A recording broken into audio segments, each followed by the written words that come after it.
जम्मू कश्मीर के अंदर माहौलियात को तहफ़्फ़ुज़ फ़राहम किया जाएगा, वातावरण को बचाया जाएगा, पर्यावरण को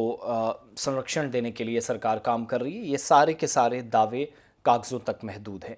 ये इसलिए बदकिस्मती से कहना पड़ रहा है क्योंकि सरकार ने एक आरटीआई का जवाब अगस्त 22 तक दिया, जिसमें कहा गया कि जम्मू कश्मीर के अंदर कितना इलाका, टोटल जो ग्रीनरी हमारे पास है, नए पेड़ कितने लगाए गए, शजरकारी मुहिम या वो जो प्लांटेशन ड्राइव थी वो कहाँ पहुंची यूनियन टेरिटरी के अंदर। But right now the situation is कि जम्मू कश्मीर के अंदर बहुत बड़े पैमाने पर गैर कानूनी कब्ज़ा आज भी है। फिर कब्ज़ा चंद लोगों ने नहीं बल्कि ख़ुद ब्यूरोक्रेट्स ने भी, कई रिटायर्ड ऑफिसर्स ने भी, जो इंतज़ामी ज़रा इस बात की तस्दीक कर रहे हैं और जिस तरफ इशारा किया गया है वहाँ पर कार्रवाई की बहुत ज़्यादा ज़रूरत है। तो पता चलता है कि ये जो दरख्त जो आपको सरसब्ज़ व शादाब बाहर से नज़र आते हैं, इन पर गैर कानूनी कब्ज़ा है और इस पर खामोशी छाई है। घने दरख्त खड़े तो हैं, वहाँ अब उजड़ी हुई ज़मीन, आहिस्ता आहिस्ता कंक्रीट इमारतें, हलचल खेत और फैलती हुई बस्तियाँ दिखाई दे रही हैं। बढ़ती हुई आबादी या आबादी का तनासुब जो वो भी चीज़ें हाथ से बाहर गई हैं, तो वो भी एक ऑप्शन है,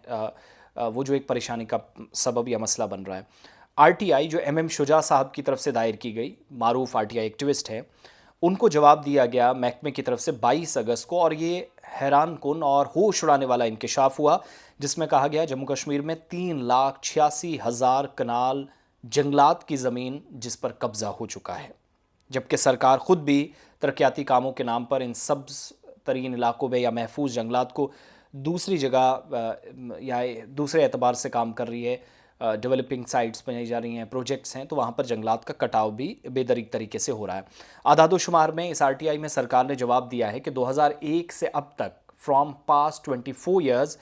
82,000 कनाल से ज़्यादा जंगलात का जो रकबा था ख़त्म हो चुका है। प्रोजेक्ट्स भी बने, कब्ज़ा भी हुआ, लेकिन ज़्यादा सरकार ने खुद के लिए इस्तेमाल की। मट्टी के कटाव में तेज़ी से कमी आई, सॉइल इरोजन हुआ और पूरे रीजन पर जो कुदरती दिफाई निज़ाम था या एक इन्वायरमेंट को प्रोटेक्शन करने के हवाले से जंगलात तहफ़्फ़ुज़ फराहम करते थे, बारिशें होती थी, बर्फ़बारी होती थी, इन्वायरमेंट के हिसाब से चीज़ें बैलेंस थी, वो ख़राब होती नज़र आई हैं और शदीद नुकसान पहुँचा है। इस नाजुक माहौलियाती ख़ित्ते के अंदर सरकार के इन आदादोशुमार के मुताबिक लैंडस्लाइडिंग, अचानक आने वाले सैलाब, रिकॉर्ड तोड़ दर्जा हरारत, फ्लैश फ्लड्स, पानी की कमी और ये सारी तबाहकारियाँ माहिरीन के मुताबिक जंगलात की कटाई और माहौलियात का जो बिगाड़ है बराह रास्त माहौलियाती तब्दीलियों के असरात को बढ़ा रहे हैं। महकमा जंगलात जम्मू कश्मीर के जो स्टैटिस्टिकल डिवीज़न है उसके मुताबिक जो आरटीआई में जवाब दिया गया है,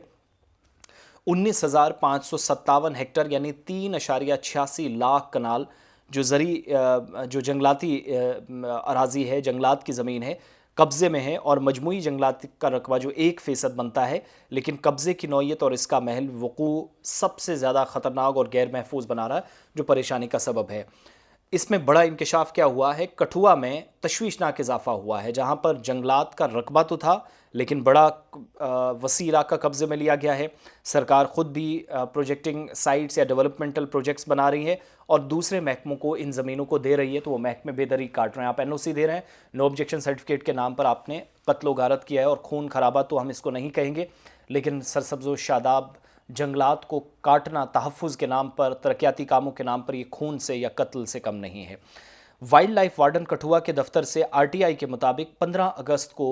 506 कनाल यानी 25 हेक्टर जो महफूज जंगलात की ज़मीन थी, प्रोटेक्टेड फॉरेस्ट लैंड थी, एक सरकारी महकमे को मुंतकिल की गई, जबकि जम्मू कश्मीर और पूरे हिमालयन बेल्ट के अंदर मौसमी आफात का सिलसिला भी जारी था और एक बड़े महकमे को इतनी ज़मीन दे दी गई जहां एनओसी दे दी गई, नो ऑब्जेक्शन सर्टिफिकेट। और जो आलमी इदारा ग्लोबल फॉरेस्ट वॉच है उसके मुताबिक 2001 से 2023 तक जम्मू कश्मीर में 22 सालों में 82,830 कनाल यानी तकरीबन 4,190 हेक्टर जंगलाती रकबा खो दिया है।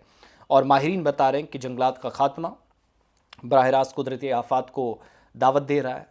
रोज़ी रोटी में कमी, आपका ज़रिया जो मुआश था वो मुतासिर हो रहा है, खेत खलियानों में जो लहलाते थे वो आहिस्ता आहिस्ता बंजर ज़मीनों की तरह नज़र आती है और ज़री ज़मीन फिर रिहायशी मकसद के लिए, सनती मकसद के लिए, कमर्शल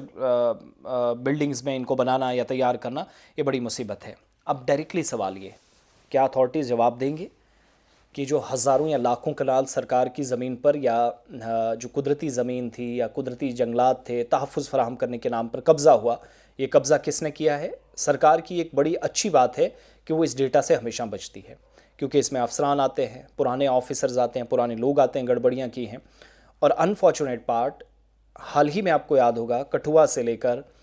अनंतनाग तक कार्रवाइयाँ हुई गुजर बकरवालों के खिलाफ, पहाड़ियों के खिलाफ, खाना बदोशों के खिलाफ, कि उनने जंगलात पर वसी कब्जा किया। कब्जा क्या होता है? एक छोटा सा शेड होता है, 4-5 या 30-40 या 50 भेड़ बकरियाँ होती हैं, जहाँ से उनकी रोजी रोटी चलती है। फ़ौरन से डंडा चलता है, गोलियां बंदूकें लेकर आप वहाँ पहुँचते हैं, पुलिस अथॉरिटीज़ और जो फॉरेस्ट की प्रोटेक्शन टीम है वो पहुँचती है, कार्रवाई होती है और झड़पें भी हमने देखी। लेकिन अथॉरिटीज़ में इतनी हिम्मत नहीं, इतनी ताकत नहीं है कि वो तमाम लोग या जो बड़ी मछलियाँ हैं उनको अपने कब्ज़े में या जाल में ला सके। Unfortunate part. और ये मैंने नंबर्स रखे, हमारे नहीं हैं, कोई मनगढ़ंत नहीं है। आज सुबह जब हमने फॉरेस्ट डिपार्टमेंट की जम्मू कश्मीर की वेबसाइट खोली तो वहाँ पर कुछ तफसीलात मिली, लेकिन साथ साथ आरटीआई जिसमें जवाब मांगा गया था वो हम तक पहुँची तो पता चला कि सूरत हाल बहुत ख़राब है और जम्मू कश्मीर तबाही के दहाने पर खड़ा है। कब्ज़ा करने से ज़्यादा, कब्ज़ा तो लफ्ज़ इस्तेमाल किया गया है लेकिन सबसे ज़्यादा गवर्नमेंट इस्तेमाल कर रही है, और मैंने मिसाल आपको कठुआ की दी है इसमें। ये सूरत हाल इस वक्त है, अनफॉर्चुनेटली।